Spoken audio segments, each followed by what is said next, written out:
آفت زادی پارٹ 3 آواز لبابہ حیدر پیشکش یاسمین فاروق۔ انور مسرتی سے بہت زیادہ محبت کرتا تھا، جمیلہ نے خلا میں دیکھتے ہوئے کہا۔ اب تو صرف تسلیاں اور دلاسے ہی رہ گئے ہیں۔ میں نے جمیلہ کی بہتری کی خاطر ایک کانسٹیبل کو اپنے کمرے میں بلا کر کہا، تم انہیں برآمدے کی کسی بینچ پر بٹھا دو، اور اگر لٹا دو تو زیادہ اچھا ہے، انہیں آرام کی ضرورت ہے۔ آرام تو اب قبر میں اتر کر ہی ملے گا تھانے دار صاحب، وہ کھوئے کھوئے انداز میں بولی۔ خوشی محمد نے کہا، دراصل ہم آپ سے اجازت لینے آئے تھے، ادھر اقبال نگر میں ہم اپنے بیٹے کو گھر میں اکیلا چھوڑ کر آئے ہیں۔ ٹھیک ہے، اڑوس پڑوس والے اس کا خیال رکھیں گے، لیکن وہ اتنا بھی بچہ نہیں کہ اسے حالات کی سنگینی کا اندازہ نہ ہو سکے۔ پورے اقبال نگر میں اس واقعے کی خبر پھیل چکی ہے، وہ پریشان ہو رہا ہوگا، اس لیے آپ ہمیں گھر جانے دیں تو اچھا ہے۔ لمحے بھر کے توقف کے بعد وہ پھر بکھری ہوئے آواز میں بولا، اسپتال میں انور موجود ہے، آپ مسرتی کی لاش کو اسی کے ہاتھ اقبال نگر بھیج دینا جناب، مجھے گھر جا کر اس کی۔ جملہ ادھورا چھوڑ کر وہ گیلی آنکھوں کو صاف کرنے لگا۔ مجھے یہ سمجھنے میں کسی دقت کا سامنا نہیں کرنا پڑا کہ وہ مسرت کی تدفین کے سلسلے میں ضروری بندوبست کا ذکر کرنا چاہتا تھا، لیکن اس کی زبان نے ساتھ نہیں دیا۔ ایسے مواقع پر زبان گنگ اور الفاظ جامد ہو کر رہ جاتے ہیں، سمجھ میں کچھ نہیں آتا کہ کیا کہا جائے، کیونکہ خیالات بھی مفلوج ہو چکے ہوتے ہیں۔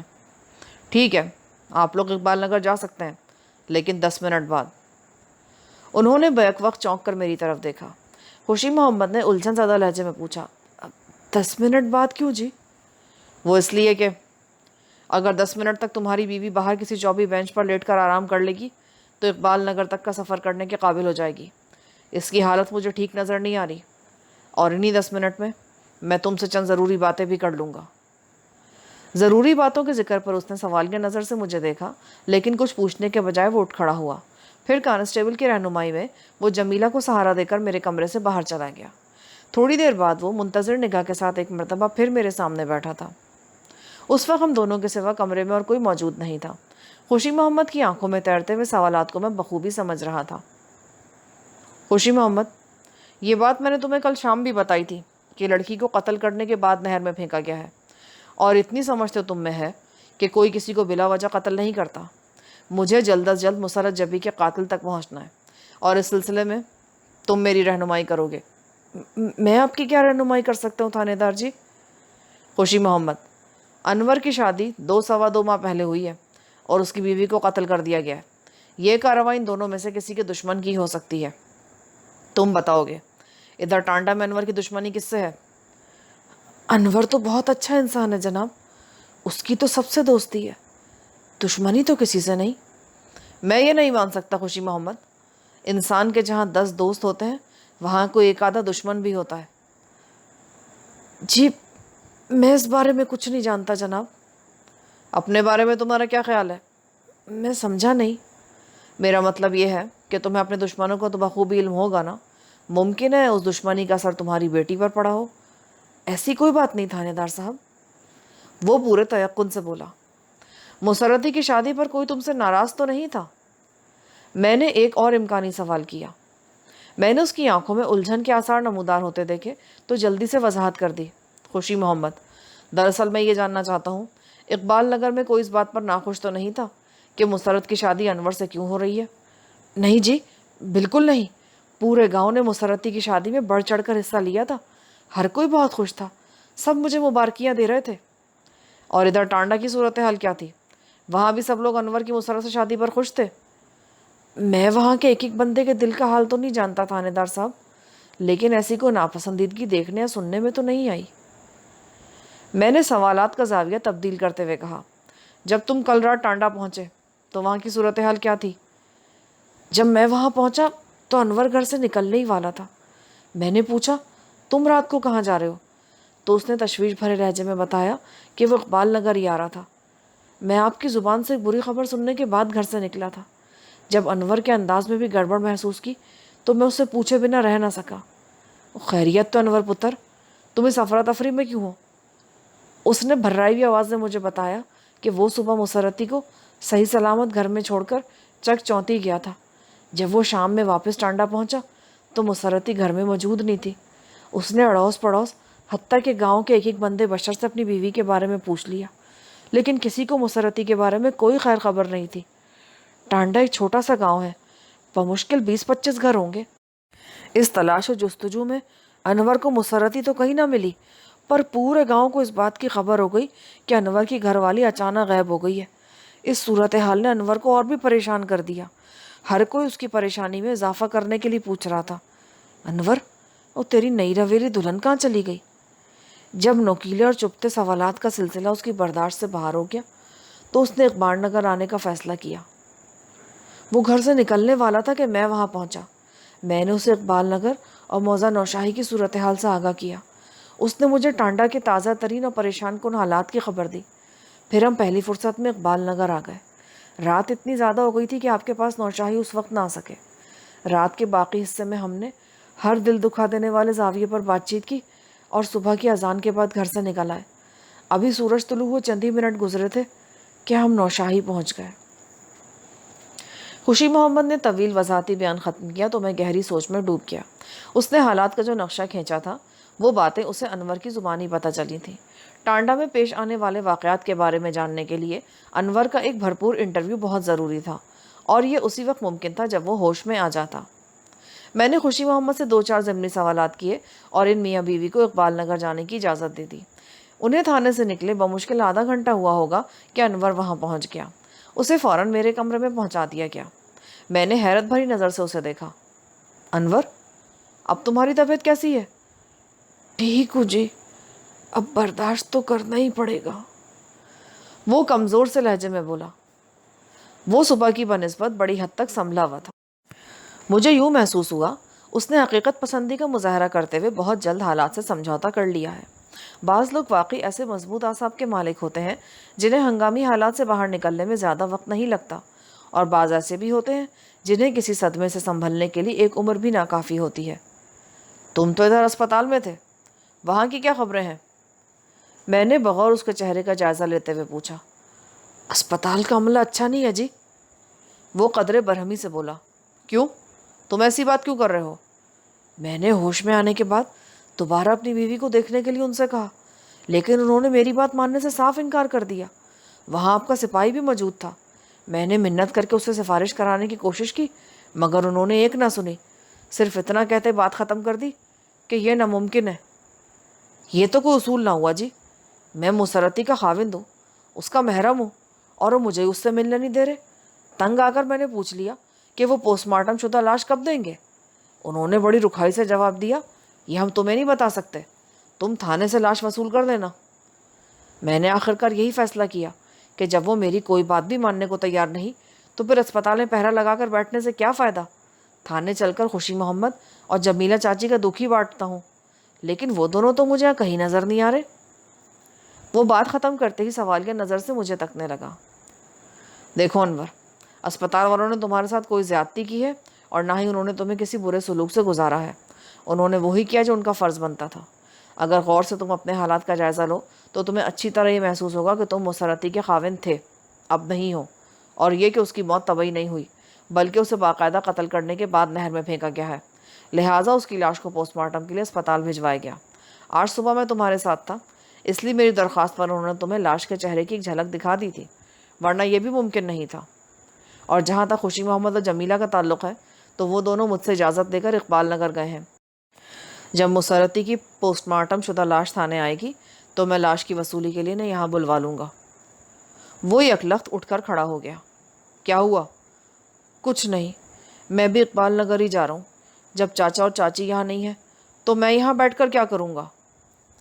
اس کا یہ فوری رد عمل ٹھٹکا دینے والا تھا۔ اگر کوئی اور وقت ہوتا تو میں ضرور اس پر جرا کرتا، لیکن اسے پیش آنے والے سانے سے میں بخوبی آگاہ تھا، اور اسپتال میں اس پر طاری ہونے والی جنونی کیفیت کو بھی میں اپنی آنکھوں سے دیکھ چکا تھا۔ بیوی کی ابدی جدائی نے اس کے ذہن کی رو کو بری طرح متاثر کیا تھا، لہٰذا میں نے اسے الاؤنس دیتے ہوئے ہاتھ ہولا رکھا۔ انور، تمہیں اقبال نگر جانے سے کوئی نہیں روک رہا، لیکن اس سے پہلے میں تم سے چند ضروری باتیں کرنا چاہتا ہوں۔ تم 10 منٹ کے لیے بیٹھ جاؤ تو اچھا ہوگا۔ میرے لہجے میں شامل سنجیدگی کو دیکھتے ہوئے اس نے لمحے بھر کو سوچا، اور پھر جس مکان کے انداز میں وہ اٹھ کھڑا ہوا تھا ویسے ہی ایک جھٹکے سے بیٹھ بھی گیا۔ انور، میری تجربے کار اور جہاں دیدہ آنکھیں کہتی ہیں کہ تمہاری بیوی کو کسی نے قتل کر کے نہر میں پھینک دیا تھا؟ ذرا سوچ کر بتاؤ، تمہارا ایسا سنگ دل اور شفاق دشمن کون ہو سکتا ہے؟ وہ میرے سوال کا جواب دینے کے بجائے الٹا مجھ سے پوچھنے لگا، آپ کس بنا پر یہ دعویٰ کر سکتے ہیں کہ مسرتی کو قتل کیا گیا ہے؟ یہ بات آپ نے پہلے بھی کی تھی۔ میں نے مسرتی کی لاش کو پوسٹ مارٹم کے لیے اسپتال بھیجوانے سے پہلے اپنی تجربے کار آنکھوں کے سامنے سے گزارا تھا۔ میں نے اس معائنے میں مسرتی کی گردن پر بڑے واضح انداز میں چند ایسے نشانات بننے دیکھے تھے جن سے ظاہر ہوتا ہے اس کی موت گلا گھٹنے سے واقع ہوئی ہے۔ تم دیکھ لینا، پوسٹ مارٹم کی رپورٹ میرے تجزیے کی تصدیق کر دے گی۔ وہ منہ سے کچھ نہیں بولا، ٹھہری ہوئی نظروں سے مجھے دیکھتا رہا۔ اب تم میرے سوال کا جواب دو، یہ کارنامہ تمہارے کس دشمن کا ہو سکتا ہے؟ وہ الجھن زدہ لہجے میں بولا، جناب میرا تو ادھر ایسا کوئی دشمن نہیں ہے۔ بات ختم کرتے ہوئے اس انداز میں ادھر ادھر نگاہ گھمانے لگا جیسے اسے جانے کی جلدی ہو۔ میں نے قدرے سخت لہجے میں کہا، انور، یہی سوال میں نے تمہارے سسر سے بھی پوچھا تھا، اس کا جواب بھی تم سے ملتا جلتا ہے، لیکن یہ بھی تم مانو گے کہ کوئی خواہ مخواہ کسی کو قتل نہیں کرتا۔ تمہاری بیوی کو جس کسی نے بھی موت سے ہمکنار کیا ہے، یا تو وہ تمہارا دشمن ہے یا پھر خوشی محمد کا۔ تم اس بارے میں کیا کہتے ہو؟ میں نے بتایا نا جی کہ میں اپنے ایسے کسی دشمن سے واقف نہیں ہوں جو اس حد تک جا سکتا، اور جہاں تک چاچا خوشی محمد کا تعلق ہے۔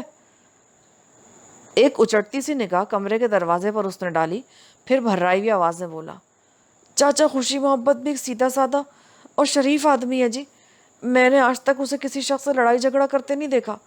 یہ بات سمجھ میں آنے والی نہیں کہ کوئی اس کا دشمن بھی ہو سکتا ہے۔ انور، اسی نوعیت کے خیالات اور جذبات کا اظہار خوشی محمد نے تمہارے لیے کیا ہے۔ لگتا ہے تم داماد سسر میں بڑی محبت اور ہم آہنگی ہے۔ آپ کا اندازہ بالکل درست ہے تھانے دار صاحب، واقعی چاچا خوشی محمد میرا بڑا خیال رکھتا ہے۔ وہ میرا سگا چاچا تو نہیں، لیکن سگوں سے کہیں بڑھ کر ہے۔ میں اسے اپنا بزرگ مانتا ہوں اور اپنے باپ کی طرح اس کا احترام کرتا ہوں۔ پھر اس نے مناسب الفاظ میں مجھے بتایا کہ وہ والدین جیسی نعمت سے محروم تھا۔ خوشی محمد نے اس کے لیے کبھی اپنی شفقت کم نہیں ہونے دی۔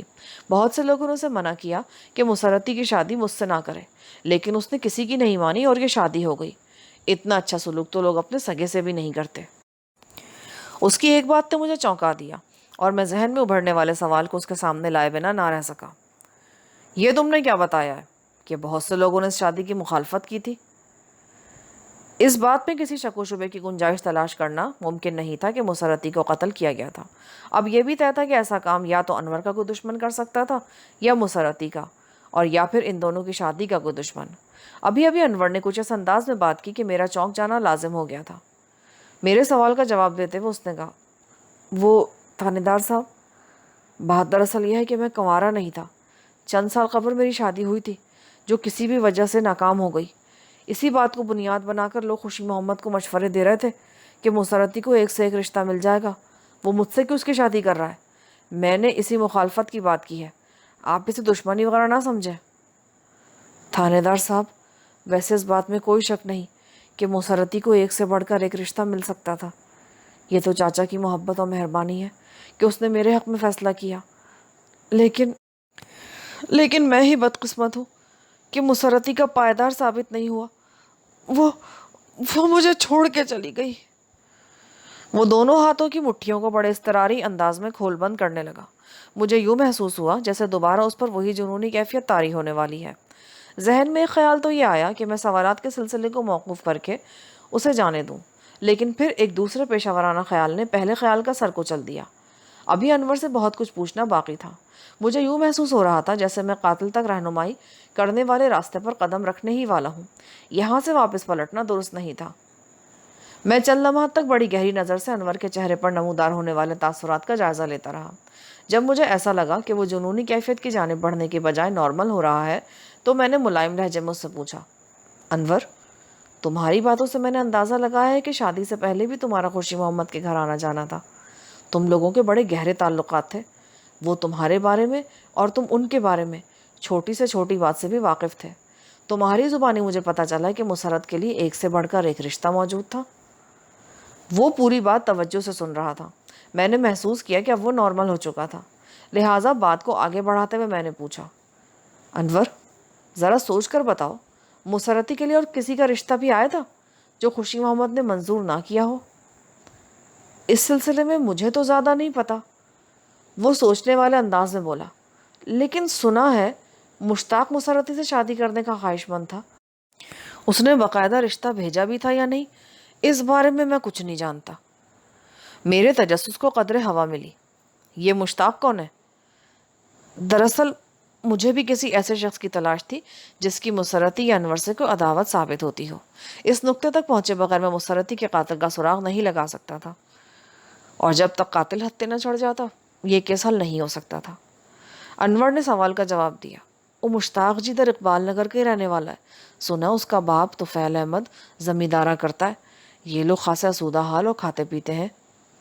مجھے حیرت ہوئی کیونکہ میں خوشی محمد اور اس کے گھر کی حالت خود اپنی آنکھوں سے دیکھ چکا تھا۔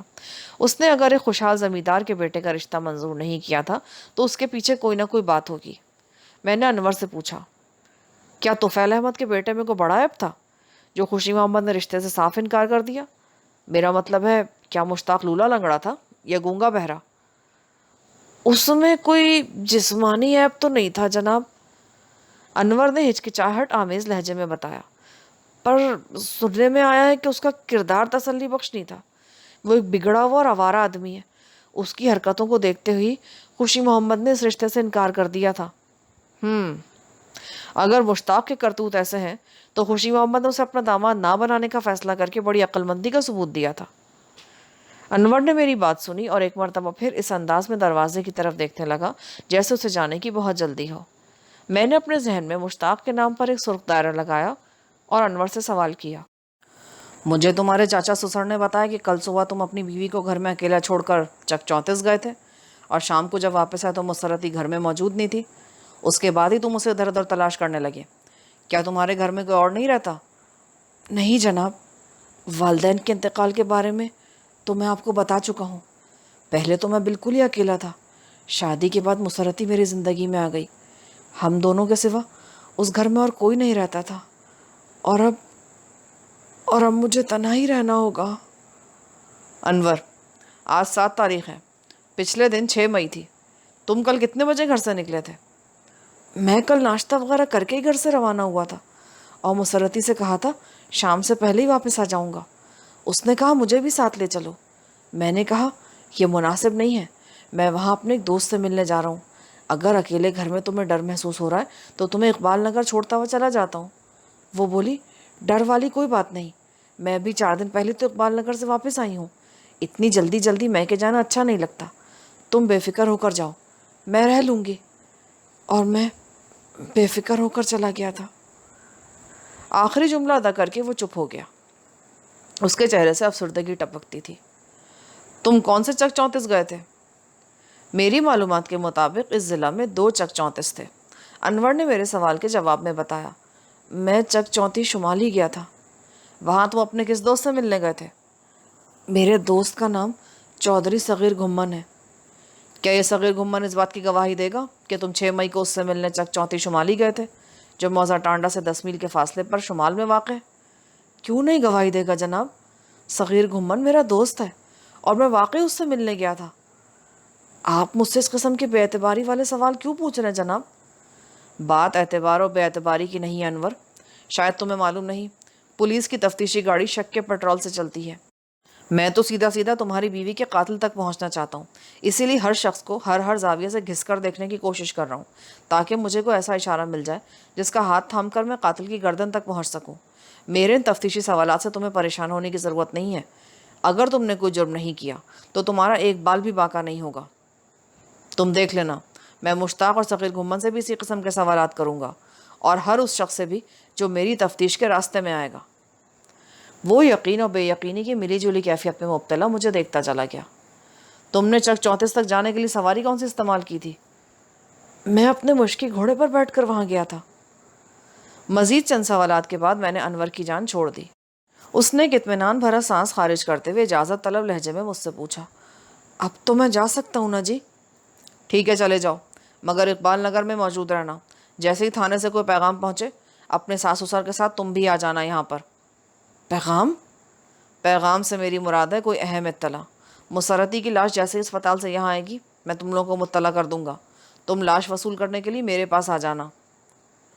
بات سمجھ میں بیٹھ جانے کے بعد وہ اس بات میں سر ہلاتے ہوئے بڑی شدت سے میرا شکریہ ادا کرنے لگا، پھر مجھے سلام کر کے رخصت ہو گیا۔ وہ میرے کمرے سے کچھ اس تیزی سے نکلا تھا جیسے برسوں کے قیدی کو یکایک رہا کر دیا گیا ہو۔ میں نے اپنی سوچ کو دوبارہ مقتولہ مسرتی پر مرکوز کر دیا۔ مقتولہ کے شوہر انور نے کسی آوارہ مشتاق کا ذکر کر کے میری سوچ کو جلا بخش دی تھی۔ وہ مسرتی کے ایک امیدوار کی حیثیت سے ابھر کر سامنے آیا تھا، اور یہ بات بھی معلوم ہوئی کہ خوشی محمد نے اس امیدوار کی درخواست کو یکسر مسترد کر دیا تھا۔ منتخب ہونے کا کوئی بھی خواہش مند یہ برداشت نہیں کر سکتا تھا کہ اسے یوں ٹھکرا دیا جائے، اور خاص طور پر اگر وہ امیدوار مقابلتاً طاقتور بھی ہو تو پھر اپنی ناکامیابی کو آسانی سے وہ فراموش نہیں کر سکتا۔ مشتاق تو نہ صرف یہ کہ ایک طاقتور اور صاحب حیثیت شخص کا بیٹا تھا، بلکہ وہ خاصا بگڑا ہوا بھی تھا۔ یہ کریلا اور وہ بھی نیم چڑھا والی صورتحال تھی۔ میں نے اسی وقت فیصلہ کر لیا کہ مشتاق کو تھانے بلا کر اس سے کڑی پوچھ گچھ کروں گا۔ میرے ذہن میں اس وقت ایک نام اور بھی چمک رہا تھا، اور وہ نام تھا کرم دین جٹ کی بیٹی نازو کا۔ نازو مقتولہ کی سب سے زیادہ گہری سہیلی تھی۔ مشتاق کے بارے میں بھی اس سے بڑی مفید معلومات حاصل ہو سکتی تھیں۔ میں نے محسوس کیا ایک مرتبہ پھر مجھے اقبال نگر کے دورے پر جانا ہوگا، مگر یہ دورہ پوسٹ مارٹم کے نتائج سامنے آنے سے پہلے ممکن نہیں تھا۔ بہت سی باتیں اچانک مل کر ایک ساتھ چلنے لگی تھی، جن میں سے بعض تو روز روشن کی طرح آیا تھی اور بعض وضاحت طلب۔ اس روز بعض ناگزیر وجوہات کی بنا پر مسرتی کی لاش اسپتال سے نہ آ سکی، لہٰذا یہ معاملہ آئندہ روز پر ٹل گیا۔ میں اس کیس کو ذہن میں رکھتے ہوئے معمول کی کارروائی میں مصروف رہا۔ پوسٹ مارٹم رپورٹ گویا ایٹم بم کا دھماکہ تھا۔ 8 مئی کی صبح میں اپنے کمرے میں جا کر بیٹھا ہی تھا کہ اسپتال سے مسرتی کی پوسٹ مارٹم شدہ لاش آ گئی۔ میں نے ایک کانسٹیبل کو فوراً اقبال نگر روانہ کر دیا تاکہ وہ مقتولہ کے والدین اور شوہر کو لاش کی آمد کی اطلاع دے دے۔ اس کے بعد میں رپورٹ کا مطالعہ کرنے لگا۔ میں سطر سطر جیسے آگے بڑھ رہا تھا، میرے ذہن میں گویا پھلجھڑیاں سے چھوٹنے لگیں، تاہم ان پھلجھڑیوں میں بارودی دھماکوں جیسی وحشتناک گونج شامل تھی۔ اس سنسنی خیز رپورٹ کے مطابق مقتولہ دوشیزہ مسرت جبی عرف مسرتی کی موت 5 مئی کو رات کے ابتدائی حصے میں واقع ہوئی تھی۔ موت کے وقت کا تعین رات 9 اور 10 بجے کے درمیان کیا گیا۔ اس رپورٹ میں بڑے واضح الفاظ میں درج تھا کہ مقتولہ کو حالت نیند میں موت کے گھاٹ اتارا گیا تھا۔ موت کے سبب کے سلسلے میں بیان کیا گیا تھا کہ مقتولہ کا گلا گھونٹ کر اسے زندگی کی قید سے آزاد کیا گیا تھا۔ یہاں تک تو سب کچھ ٹھیک تھا۔ پوسٹ مارٹم کی رپورٹ میرے اندازوں کی ترجمانی کر رہی تھی، لیکن اس کے بعد جو قیامت خیز انکشاف کیا گیا اس نے مجھے ہلا کر رکھ دیا۔ اس رپورٹ کے مطابق مقتولہ 3 ماہ کی حاملہ تھی۔ میں نے اس سطر کو کوئی 10 بار پڑھا، لیکن اس کے معنی اور مفہوم میں کوئی فرق واقع نہ ہوا۔ یہ بھی نہیں سوچا جا سکتا تھا کہ ہندسے کو تحریر کرتے ہوئے کوئی غلطی ہو گئی ہو۔ جہاں 3 کا ہندسہ درج تھا، وہیں بریکٹ میں باقاعدہ 3 کی سپیلنگ بھی موجود تھی، جس کا واضح مطلب یہی تھا کہ رپورٹ تیار کرنے والے سے کہیں کوئی غلطی نہیں ہوئی۔ مقتولہ واقعی 3 ماہ کی حاملہ تھی۔ میرا ذہن اس ہولناک انکشاف پر گھوم کر رہ گیا۔ مصدقہ معلومات اور اطلاعات کے مطابق مقتولہ کی شادی 2 ماہ پہلے ہوئی تھی۔ پھر یہ کیوں کر ممکن تھا؟ یہ کیوں کر ایک ایسا خطرناک سوال تھا جو سوچ کو زہر آلود کرتا تھا۔ اپنے ساتھ ساتھ یہ خیالات کی ان تاریک گلیوں میں دوڑاتا تھا جہاں قدم قدم پر شرم سے نگاہ جھک جاتی ہو۔ انسان آگے بڑھنے کے بجائے سچے دل سے یہ دعا مانگنے لگے کہ زمین شق ہو جائے اور وہ زمین اوڑھ کر اپنا چہرہ لوگوں کی گھورتی چھیڑ ڈالتی نگاہوں سے چھپا لے۔ یہ ایک ایسا مقام ہوتا ہے جہاں انسان زندہ رہنے پر موت کو ترجیح دینے کے لیے مجبور ہو جاتا ہے۔ میرے ذہن نے فوراً ایک فیصلہ کر لیا۔ پوسٹ مارٹم کی رپورٹ میں کوئی غلطی نہیں تھی، بلکہ غلطی تو مسرتی سے ہوئی تھی۔ اس فیصلے پر پہنچتے ہی میرے ذہن میں مقتولہ کے شوہر انور کا نام گھومنے لگا۔ اس نے مجھے جو انٹرویو دیا تھا وہ پوسٹ مارٹم کی رپورٹ سے لگا نہیں کھاتا تھا۔ انور نے مجھے بتایا تھا 6 مئی کی صبح وہ ناشتے وغیرہ سے فارغ ہونے کے بعد اپنے مشکی گھوڑے پر سوار ہو کر کسی چودھری صغیر گھمن نامی دوست سے ملنے چک 34 شمالی گیا تھا۔ اس کے بیان کی روح سے اس وقت تک مسرت زندہ اور خوش باش تھی اور بڑے خوشگوار انداز میں مقتولہ نے اپنے شوہر کو رخصت کیا تھا، مگر پوسٹ مارٹم کی رپورٹ بتاتی تھی کہ 6 مئی کا سورج اسے دیکھنا نصیب ہی نہیں ہوا تھا۔ اسے 5 مئی کی رات 9 اور 10 بجے کے درمیان موت کے گھاٹ اتار دیا گیا تھا۔ مجھے مقتولہ کی لاش رحمو مچھیرے کے توسط سے 6 مئی کی صبح کو ملی تھی۔ اس کا مطلب تھا 5 مئی کی رات 9-10 بجے سے لے کر 6 مئی کی صبح تک مقتولہ کی لاش نہر کے پانی کے ساتھ ساتھ تیرتی رہی تھی۔ اگر وقت کا حساب جوڑا جاتا تو بڑے وثوق سے یہ کہا جا سکتا تھا مقتولہ کی لاش کو موزہ ٹانڈا کے مقام سے نہر برد کیا گیا تھا۔ اس تناظر میں انور کا بیان بوگس اور باطل ہو جاتا تھا۔ اب سب سے اہم سوال یہ ابھر کر سامنے آتا تھا کہ انور نے مجھ سے جھوٹ کیوں بولا۔ جب کوئی شخص غلط بیانی کرتا ہے، درو کوئی سے کام لیتا ہے، تو اس کے پیش نظر کچھ نہ کچھ ضرور ہوتا ہے۔ اپنے جھوٹ سے وہ کوئی نہ کوئی فائدہ حاصل کرنا چاہتا ہے، اور عام طور پر یہ فائدہ کسی نقصان سے بچنے کی شکل میں ہوتا ہے۔ میں یہ سوچنے پر مجبور ہو گیا کہ انور کو اس درو گوئی سے کیا فائدہ حاصل ہو سکتا تھا، یا اس نے کس ممکنہ نقصان سے بچنے کے لیے غلط بیانی سے کام لیا تھا۔ میرے ذہن نے فوراً سے پیشتر اس سوال کا جواب پیش کر دیا، اور وہ جواب بڑا تہلکہ خیز تھا۔ میرے اندازے کے مطابق انور کسی ایسے جرم میں ملوث تھا جس کا مقتولہ سے گہرا تعلق تھا۔ یہ سوچتے ہوئے میرے ذہن میں سرکاری اسپتال کا منظر گھوم گیا، جب انور مسرتی کی دائمی جدائی میں اسپتال کی سنگلاخ دیواروں سے سر ٹکرا رہا تھا۔ میں تازہ ترین صورتحال کی روشنی میں سوچنے پر مجبور ہو گیا کہ انور نے اسپتال میں اور بعد ازاں تھانے میں میرے سامنے بڑی بھرپور اداکاری کا مظاہرہ کیا تھا۔ خوشی محمد اقبال نگر سے اپنی بیٹی کی لاش وصول کرنے آیا تو اس کے ساتھ گاؤں کے 2-3 افراد اور بھی شامل تھے، لیکن میری متلاشی نگاہ جس چہرے کو ڈھونڈ رہی تھی وہ مجھے کہیں دکھائی نہیں دیا۔ میں نے اضطراری لہجے میں خوشی محمد سے پوچھ ہی لیا، خوشی محمد، تمہارا داماد نظر نہیں آ رہا؟ وہ جی آج صبح ٹانڈا گیا ہے۔ وہ ٹانڈا کیوں چلا گیا؟ میں نے اسے تاکید بھی کی تھی کہ وہ اقبال نگر کو چھوڑ کر کہیں نہیں جائے گا، اور اپنی بیوی کی لاش وصول کرنے کے لیے تمہارے ساتھ تھانے آئے گا۔ خوشی محمد نے تھکے ہوئے لہجے میں جواب دیا، وہ بات یہ ہے جناب کہ ہم توقع کر رہے تھے کل ہمیں لاش مل جائے گی۔ میں نے تو کل یہاں سے جاتے قبرستان مسرتی کے لیے قبر بھی۔ اسے بولنے میں دشواری محسوس ہونے لگی تو جملہ ادھورا چھوڑ کر وہ خاموش ہو گیا، پھر بڑی زخمی نظر سے میری طرف دیکھنے لگا۔ میں اس کی مجبوری اور معذوری کو بڑی اچھی طرح سمجھ رہا تھا۔ وہ ایک باپ تھا، اولاد کے لیے اس کے سینے میں ایک حساس دل دھڑک رہا تھا۔ اپنی بیٹی کی موت اور تدفین کے ذکر نے گویا اس کا گلا گھونٹ دیا تھا، الفاظ نے اس کا ساتھ چھوڑ دیا تھا، اور وہ بے بسی کے عالم میں مجھے دیکھتا چلا جا رہا تھا۔ میں نے اس سے کوئی سوال نہیں کیا، خاموشی سے اس کا جائزہ لیتا رہا اور اس انتظار میں رہا کہ وہ جذبات کے ریلے سے نکل کر ذرا خود پر قابو پا لے۔ مجھے زیادہ دیر انتظار نہیں کرنا پڑا۔ چند لمحے کی خاموشی کے بعد وہ اپنی بات مکمل کرتے ہوئے بولا، جب کل رات تک آپ کی طرف سے کوئی اطلاع نہیں آئی تو انور کہنے لگا کہ وہ صبح صبح ٹانڈے چلا جائے گا تاکہ وہاں کے لوگوں کو بھی سندناک واقعے کی خبر دی جا سکے۔ اس نے وعدہ کیا تھا وہ آج دوپہر تک واپس آ جائے گا۔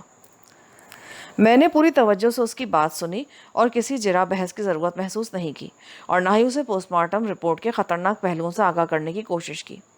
وہ ایک دکھی شخص تھا، ایک ایسا باپ جس کے اعصاب ٹوٹ چکے ہوں اور جذبات بکھر گئے ہوں، جس باپ کی محدود اور مختصر خوشیوں کا کانچ کا محل ریزہ ریزہ ہو کر اس کے اپنے دل و جگر میں ہی پیوست ہو جائے۔